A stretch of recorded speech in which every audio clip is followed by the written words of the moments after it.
Kenneth McDuff a été condamné pour les meurtres de 3 adolescents.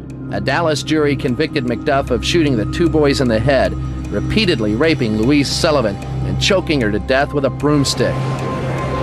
Il devait être exécuté sur la chaise électrique du Texas qu'on surnommait à l'époque Old Sparky, le vieux grille-pain. Mais ça ne s'est pas produit. Il a échappé à la peine de mort à cause d'une décision prise à plus de 1500 km de là, à Washington. The most important dateline tonight is the Supreme Court. A sharply divided court today ruled 5-4 that the death penalty is illegal in the form in which it is generally used today. This will have an immediate effect on the lives of 600 men and women who have been awaiting execution in 31 states. En 1972, la Cour suprême des États-Unis abolit la peine de mort dans l'arrêt Furman contre l'État de Géorgie. Tous les condamnés présents dans le couloir de la mort au Texas et qui attendaient leur exécution, y compris Kenneth McDuff, voient leur peine commuée en réclusion à perpétuité. Certains vont même bénéficier d'une libération conditionnelle. Now the chair probably will become a relic of the past. This is Don McClellan, WSB News. Je suis sûr qu'au moment où la Cour suprême a rendu l'arrêt Furman contre la Géorgie en 1972, personne n'imaginait que des détenus condamnés pour meurtre et qui attendaient dans le couloir de la mort sortiraient un jour de prison. Une fois sa condamnation à mort commuée en réclusion à perpétuité, Kenneth McDuff fait une demande de libération conditionnelle. Ces demandes sont rejetées 14 fois de suite. Finalement, en octobre 1989, soit 23 ans après avoir été condamné à la chaise électrique pour un triple meurtre, Kenneth McDuff se voit accorder une libération conditionnelle. Il ressort libre après être passé par le couloir de la mort. Je n'arrivais pas à le croire. Comment avait-on pu lui accorder une libération conditionnelle après les meurtres qu'il avait commis? Il a échappé à la peine de mort? Ce n'était pas normal. Selon moi, un homme qui avait tué 3 adolescents et violé une jeune fille n'aurait jamais dû être remis en liberté.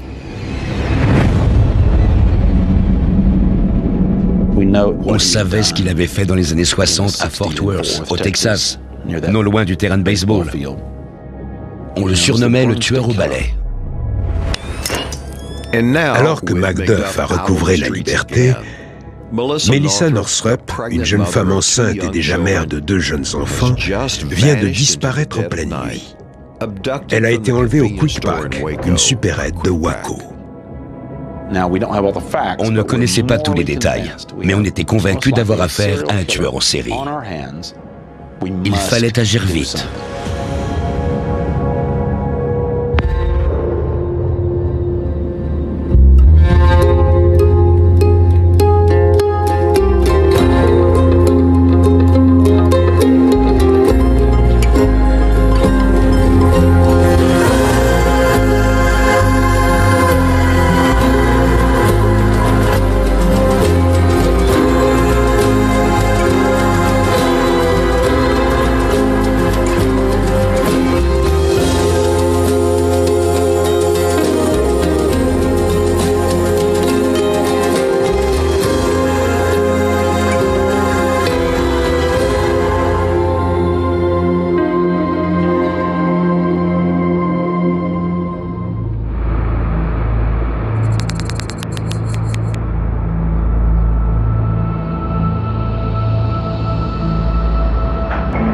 Kenneth McDuff est sorti de prison en mars 1992.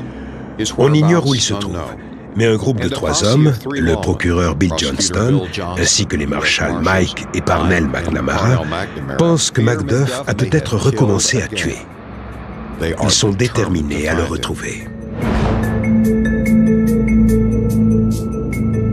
Les gars de Waco, comme je les appelle, sont 3 hommes qui auraient très bien pu naître 100 ans plus tôt. Ils avaient de solides valeurs morales et ils faisaient parfaitement la distinction entre ce qui est bien et ce qui est mal. Ils ont appris que Macduff était en liberté et qu'une employée de supérette avait disparu. La voiture de Macduff avait été retrouvée non loin de la scène de crime. D'autres personnes auraient peut-être été un peu hésitantes, mais eux ont immédiatement décidé de se lancer à sa recherche. Quand on a reçu ce mandat d'arrêt, on a tout de suite cherché à identifier les personnes qui gravitaient autour de Macduff.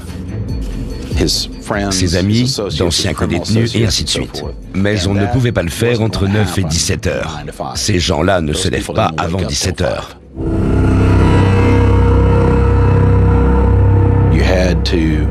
On était obligé d'attendre le soir, jusqu'à minuit, pour les voir apparaître. Ces gens ne vivent pas au Ritz-Carlton. Il faut aller dans les hôtels les plus miteux, les bars et les endroits les plus malfamés, les ruelles sombres, là où on trouve les prostituées et où ça grouille de dealers. Le procureur fédéral Bill Johnston et les McNamara sillonnent les bas-fonds du centre du Texas. Ils interrogent d'anciens détenus au casier judiciaire bien fourni. Ils cuisinent les dealers de crack, interrogent des prostituées. C'est un univers vraiment glauque, mais c'est là que Macduff vit et se sent chez lui. Il y retrouve d'anciens détenus.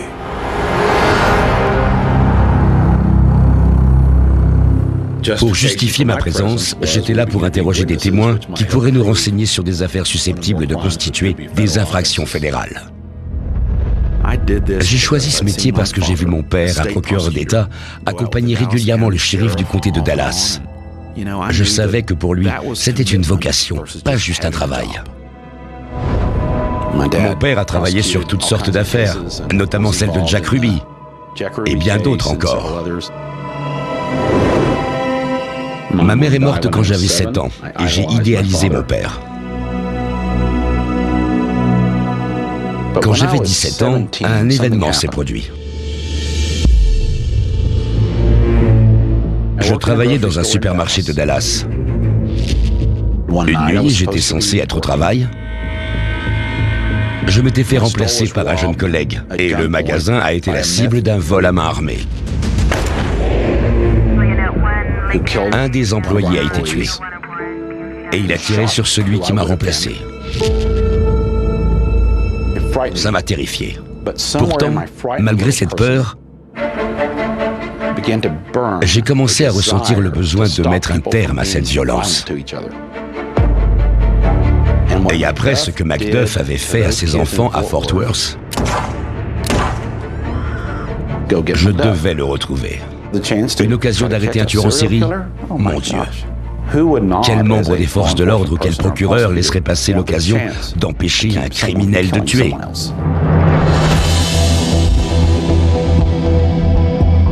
Le procureur Bill Johnston et les marshals Parnell et Mike McNamara ne sont pas les seuls à rechercher le tueur en série, Kenneth Allen Macduff. Le 3 mars, quelques jours après la disparition de Melissa Northrup, la mère de Kenneth Macduff, Addie Macduff, qu'on surnomme Pistol Packing Mama, signale sa disparition au bureau du shérif du comté de Bell, qui est situé juste au sud de Waco. Cet avis de disparition arrive sur le bureau de l'enquêteur Tim Steglich.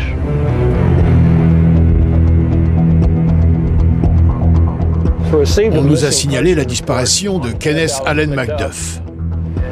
J'ai alors consulté son casier judiciaire et j'ai découvert qu'il avait bénéficié d'une conditionnelle après un triple homicide commis en 1966.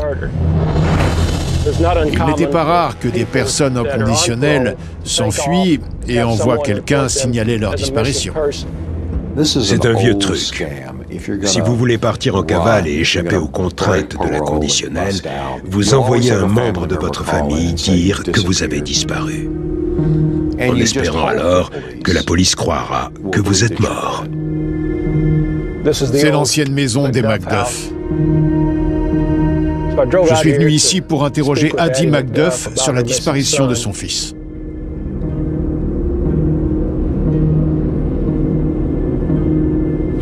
J'ai commencé à parler à Madame Macduff. Monsieur Macduff était assis dans le salon. Elle n'arrêtait pas de dire qu'il était sûrement mort. Pour moi, ce n'était pas une réaction normale. Il n'avait disparu que depuis quelques jours. C'était comme si on lui avait dicté son texte. Elle a parlé 90% du temps. Je ne m'adressais qu'à elle, car dès que M. Macduff commençait à parler, elle lui coupait la parole. Elle était agressive et antipathique. Quand vous entrez à l'école de profilage du FBI, une des choses que vous apprenez est que la grande majorité de ces tueurs en série ont une mère excessivement autoritaire. C'était la parfaite caricature de la mère d'un tueur en série. Je lui ai demandé de me faire visiter la maison pour essayer de trouver un indice qui me mettrait sur une piste. Elle m'a emmené dans la chambre de Kenneth. J'ai vu des bottes de cow-boy, ce qui indiquait qu'il fréquentait l'établissement d'enseignement professionnel de Waco. Il devait sûrement travailler le métal comme il l'avait appris en prison.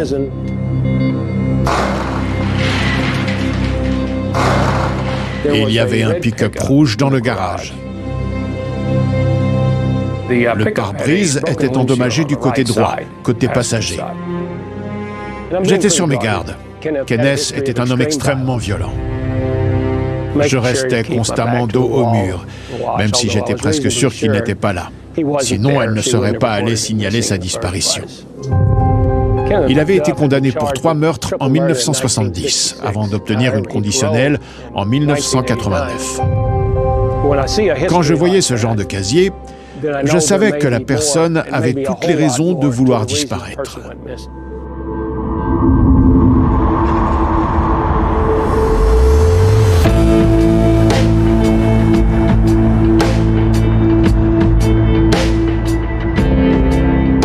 Quand je suis arrivé au Capitole de l'État du Texas en 1990, on baignait littéralement dans le sang. Cet État subissait une violente vague de criminalité. Ça faisait constamment les gros titres. Elle était causée par des détenus qui avaient bénéficié d'une libération conditionnelle. Je me suis alors demandé pourquoi on en était arrivé là.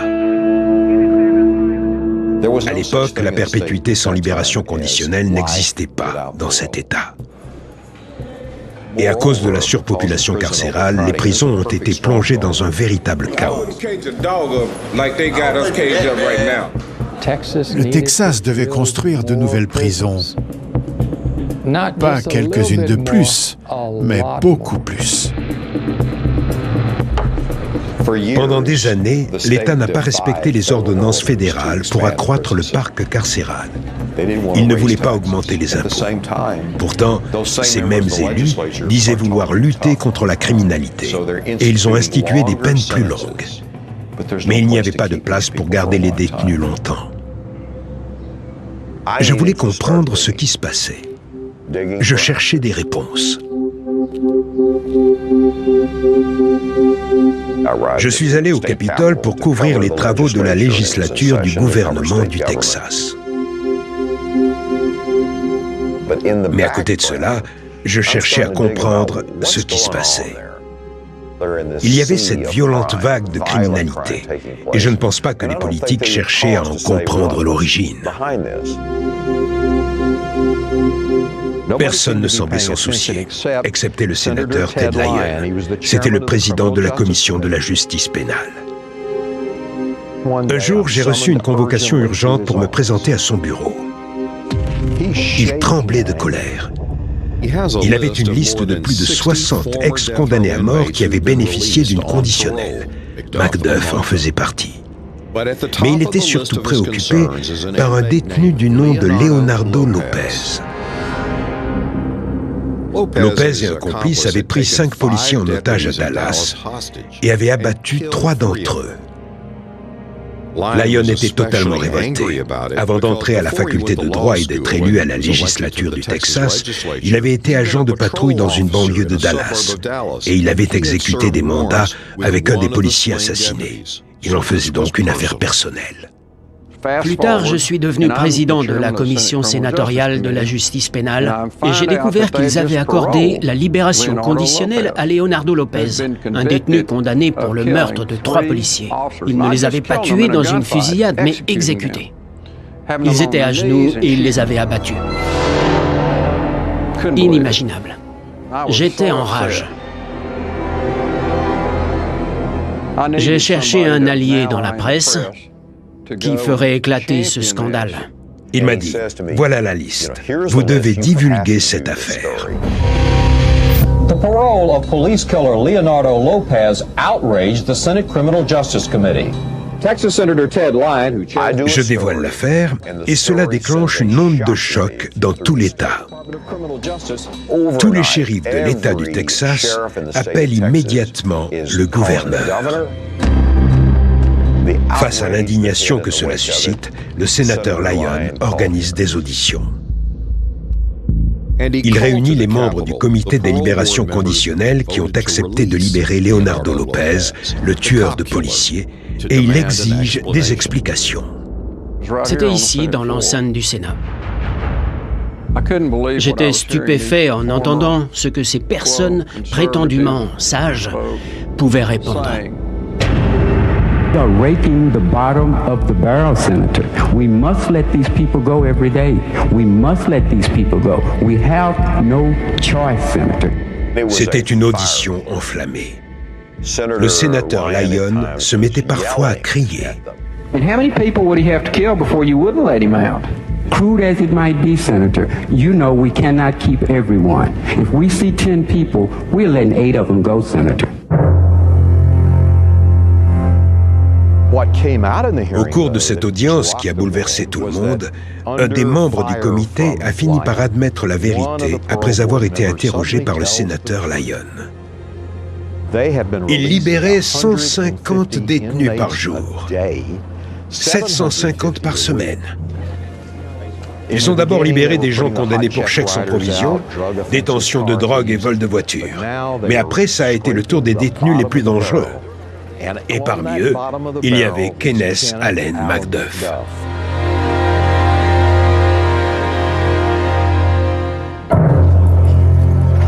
Il pouvait libérer 100 personnes par jour, et c'est ce qui se passait. Mais il était impensable de libérer des meurtriers, des violeurs et des tueurs de policiers. Le sénateur Lyon a fait témoigner James Granberry, le président du comité, qui était aussi un ancien candidat républicain au poste de gouverneur. C'est lui qui prenait toutes les décisions concernant la libération de ces détenus. Le sénateur Lyon a interrogé Granberry. Il l'a mis sur le grill pendant cette audience. Granberry s'est défendu en disant qu'il n'avait pas de boule de cristal. Il faisait de leur mieux et choisissait des prisonniers modèles. Il n'avait aucune objection sur le plan moral. En dépit de leur passé, il espérait qu'ils avaient changé. Je me suis dit qu'il y avait un énorme problème. Y a-t-il autre chose? Que cachait-il d'autre à la population? J'ai commencé à chercher. En passant la liste au crible, un nom m'a marqué. Kenneth Allen McDuff. McDuff avait commis 3 meurtres et personne n'aurait jamais imaginé qu'il obtiendrait un jour une conditionnelle. Mais c'est ce qui s'est passé. Il a été libéré en 1989. Cette nouvelle a été un énorme choc pour la famille de Robert Brand, un des 3 adolescents assassinés 23 ans plus tôt, en 1966.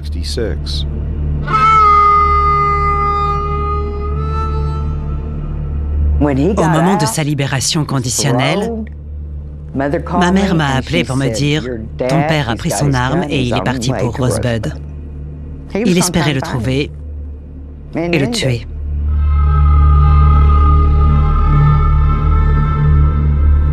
And I went all the way around that McDuff's home down there, boy. I mean, I had plenty of guns, plenty of ammunition, and I had plenty of time to do it. I've never seen a living soul a long time I was down there.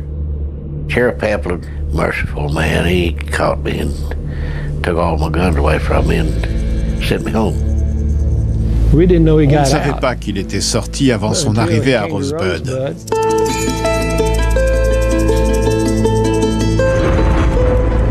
Un jour, Kenneth MacDuff est venu à l'épicerie où on avait l'habitude d'aller boire un café le samedi matin. Il est entré, le propriétaire l'a servi, puis il est venu nous dire « Vous savez qui c'était ?» On a répondu non, et il nous a dit « C'est Kenneth MacDuff, il est sorti de prison. »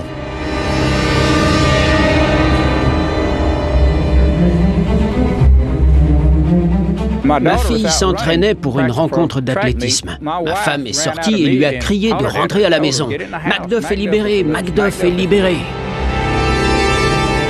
Je dormais avec un fusil chargé au pied du lit. Les gens étaient terrorisés. La nuit, tout le monde avait un couteau ou des ciseaux dans sa voiture. Même ma femme. On avait déconseillé à Macduff de venir à Rosebud parce que la population avait peur de lui. Elle ne voulait pas le voir. Elle ne voulait pas qu'il vienne, mais ça ne l'a pas empêché de le faire. Il était assis sur un trottoir et deux jeunes noirs sont passés par là en discutant entre eux. Il s'est levé et il a commencé à mal leur parler. Il leur a dit « Espèce de sale noire, vous pensez que le monde vous appartient? C'est faux. Je vais vous le prouver. » Il a sorti un couteau et il a poursuivi ces jeunes. Il voulait s'en prendre à eux. Ça m'a mis en colère.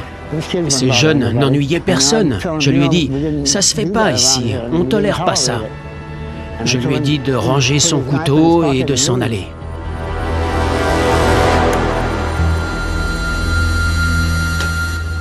Une plainte est déposée. Il est arrêté. Sa libération conditionnelle est révoquée. Il est renvoyé en prison.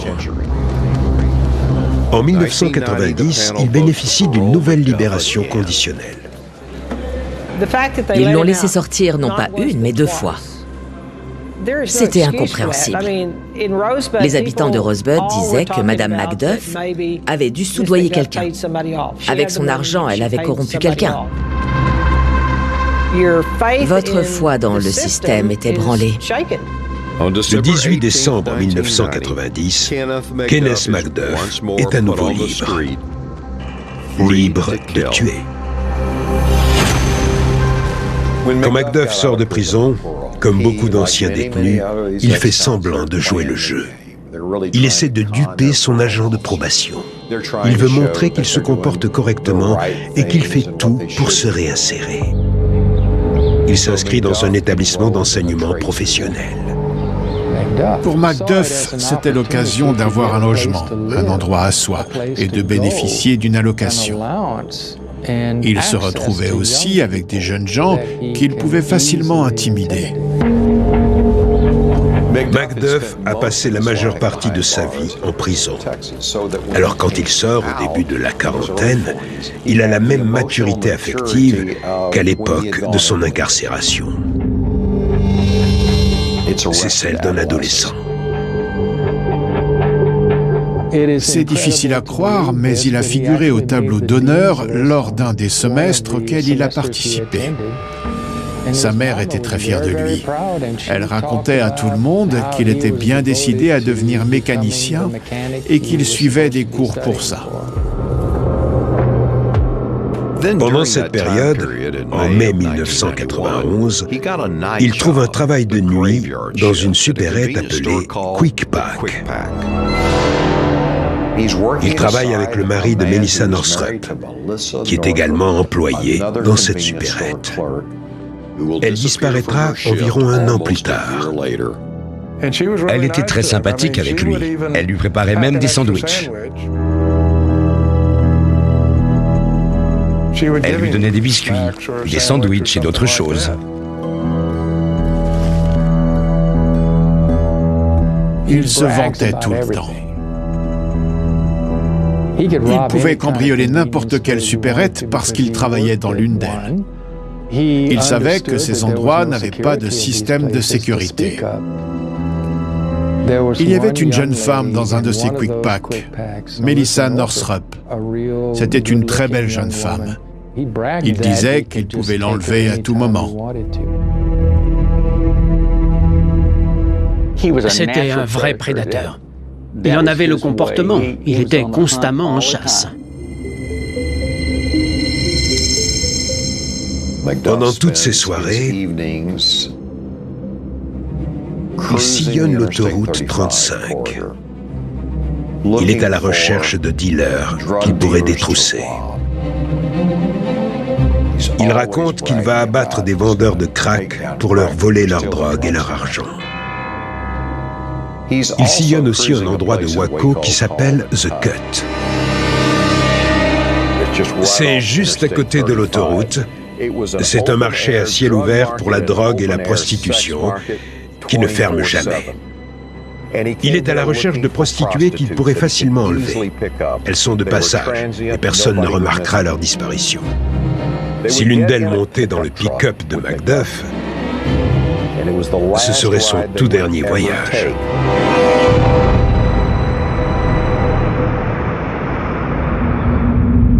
En octobre 89, environ une journée après sa libération conditionnelle, selon les enquêteurs, il aurait fait sa première victime, une travailleuse du sexe afro-américaine.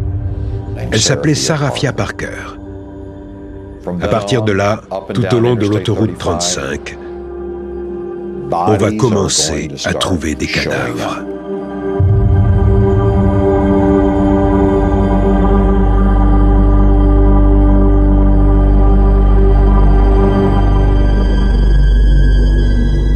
Brenda Thompson était une prostituée de ce quartier de Waco.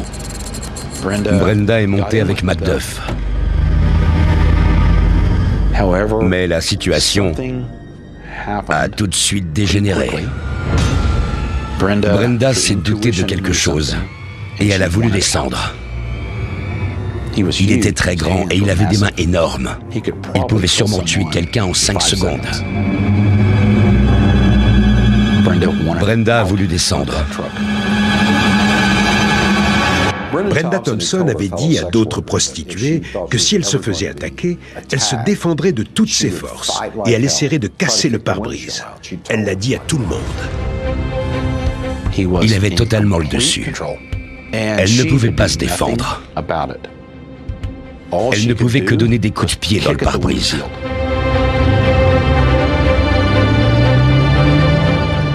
Macduff est passé devant un barrage de la police de Waco.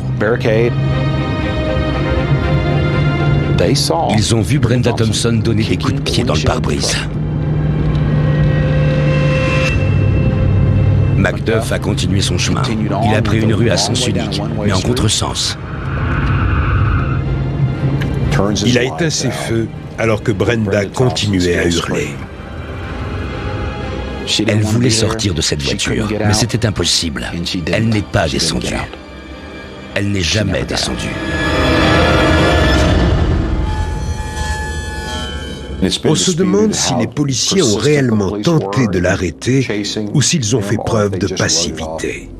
Encore une travailleuse du sexe qui se dispute avec un client. Il menait une double vie. Il était inscrit dans un établissement d'enseignement professionnel. Il prétendait vouloir devenir soudeur. Mais pendant tout ce temps-là, il sillonnait The Cut à la recherche de prostituées qu'il pourrait enlever, violer et assassiner. On a commencé à examiner le nombre de femmes qui avaient disparu et qui avaient pu être en contact avec Macduff. Il y en avait beaucoup.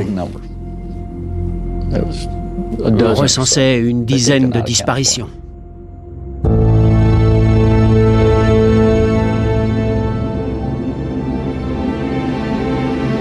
Je cherchais à comprendre comment tous ces détenus violents, dont certains avaient été dans le couloir de la mort, avaient pu être libérés. C'est là que j'ai obtenu un renseignement de sources policières. Les marshals de Waco recherchaient l'auteur d'un triple meurtre, Kenneth Macduff. Pour eux, c'était le principal suspect dans l'enlèvement de Melissa Northrup, qui avait disparu d'une supérette de Waco en pleine nuit.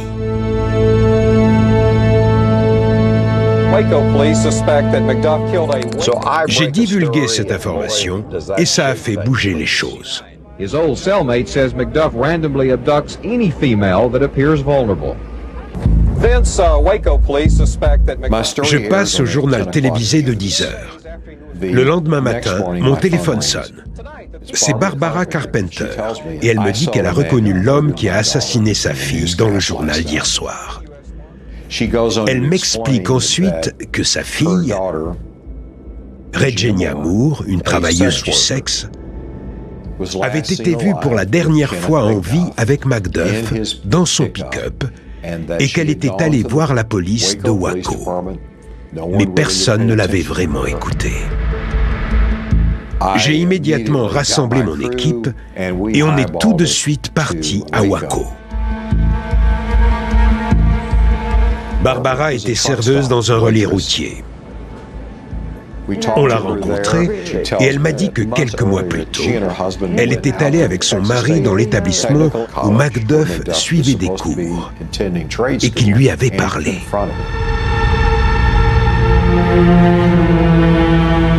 Elle nous a dit qu'à leur arrivée, ils avaient vu son pick-up rouge. Le pare-brise était cassé. C'est dans ce même pick-up que Brenda Thompson a été vue pour la dernière fois quand elle se débattait de toutes ses forces. Il était là.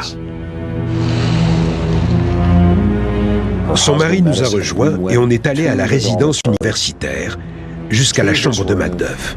Là, elle nous a raconté tout ce qu'elle avait vu.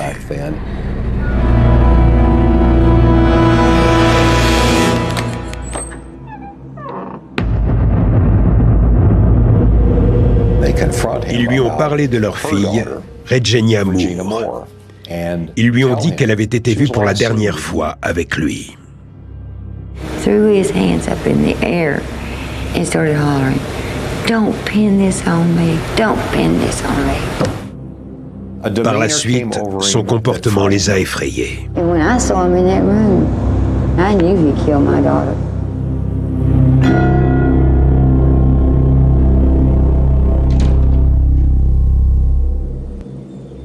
J'ai interrogé des étudiants qui le connaissaient. Et l'un d'eux m'a raconté que Macduff lui avait parlé d'enlever une employée de supérette et qu'il voulait tuer des femmes. Ils pensaient tous qu'il était complètement déséquilibré. Mais aucun d'entre eux n'en a parlé à l'établissement scolaire. Personne ne l'a signalé à la police. Ils avaient tous peur de lui. Ils étaient terrorisés. Barbara Carpenter est allée voir la police, mais personne ne l'a vraiment écoutée. Elle m'a dit que les seules personnes à l'avoir écoutée étaient Bill Johnston et deux Marshall. C'est tout. Personne d'autre ne s'est intéressé à elle. Pendant que les frères McNamara et Bill Johnston cherchent dans tout Waco la moindre trace de Kenneth Macduff,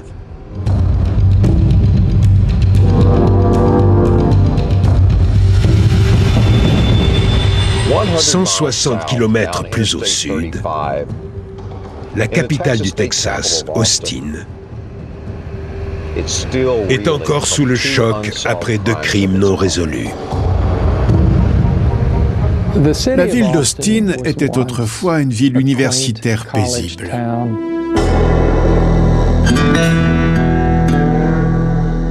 Dans les années 90, la plupart des gens la voyaient comme une ville sûre et agréable. Il y avait beaucoup d'insouciance. L'atmosphère de la ville était agréable et on se sentait en sécurité. On ne se sentait pas menacé. Mais tout à coup, la situation a basculé. It's considered one of the most violent crimes Austin has ever seen. 4 teenage girls shot, then left to burn in a deliberate fire. Il y a eu un incendie dans un magasin de yaourts glacés tard le soir, dans une zone commerciale du nord d'Austin. Sur place, les pompiers ont découvert les corps de 4 jeunes femmes. Ça a été un choc. Ces meurtres ont eu lieu là où des familles venaient faire leurs courses, pas très loin de la chaîne où je travaillais. Sur cette scène de crime, on a retrouvé 4 adolescentes assassinées. Ça a été un événement très très difficile à couvrir. Il y avait beaucoup de peur, parce que les meurtriers étaient très violents. Les victimes étaient des enfants, et on ne pouvait pas croire que ça soit arrivé à Austin. Tout le monde a des enfants, des adolescents, alors ça a touché énormément de gens.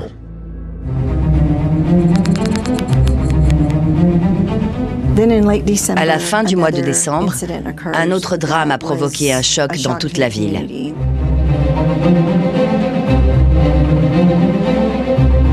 On roulait avec mon frère dans ma voiture. Il était au volant et j'étais assis côté passager. On voulait tourner à gauche dans la rue Powell, une rue à sens unique qui mène sur la 5e. Au moment de tourner, on a vu qu'une voiture arrivait en sens inverse. Elle venait de la 5e et elle se dirigeait vers la 6e. On a continué et on s'est arrêté à l'intersection pour attendre que la voiture passe. Mais elle s'est arrêtée au même endroit. Le passager et le conducteur se sont penchés en avant pour regarder à gauche et à droite. Ils ne savaient pas quoi faire. Ça a duré plusieurs secondes. Apparemment, ils étaient perdus. Ils ont fini par prendre à gauche sur la 6e rue devant nous.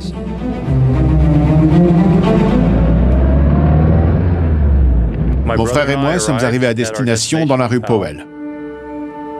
On était sous le porche depuis 1 minute ou 2. On a entendu un cri. Il venait de la station de lavage auto de l'autre côté de la rue Powell, dans la 5e rue. On a vu une voiture en sortir à toute vitesse. Elle a pris à droite, dans le mauvais sens. Elle a pris la direction ouest au lieu de l'est. J'ai compris que c'était la même voiture qu'on avait croisée, parce qu'ils roulaient sans vraiment savoir où aller. On a appelé la police, apparemment c'était un enlèvement. On a ensuite marché jusqu'à la station de lavage en attendant la police. Et là, on a vu la voiture qui était en cours de lavage. La portière était légèrement entrebâillée et il n'y avait plus personne. Quand j'ai vu qu'il restait de la mousse sur la carrosserie, j'ai compris qu'il s'était passé quelque chose de grave.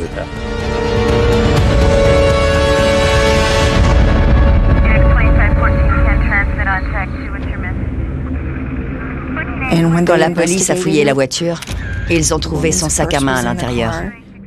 On ne savait pas où était la conductrice.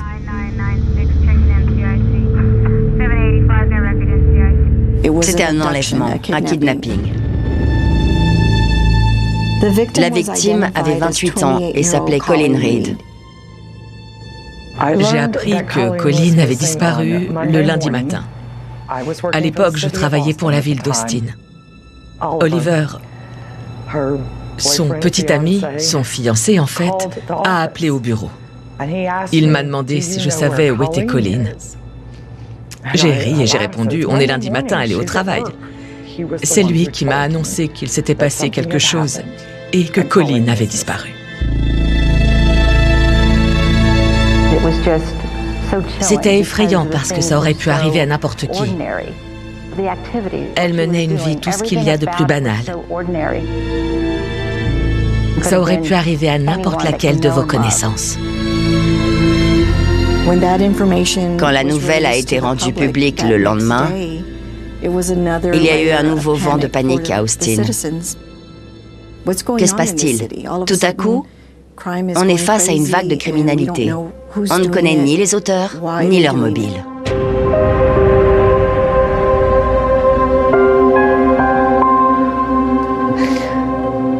Une des choses les plus difficiles que j'ai jamais faites de toute ma vie a été d'annoncer à mes parents que Colleen avait disparu et qu'on ne savait pas où elle était.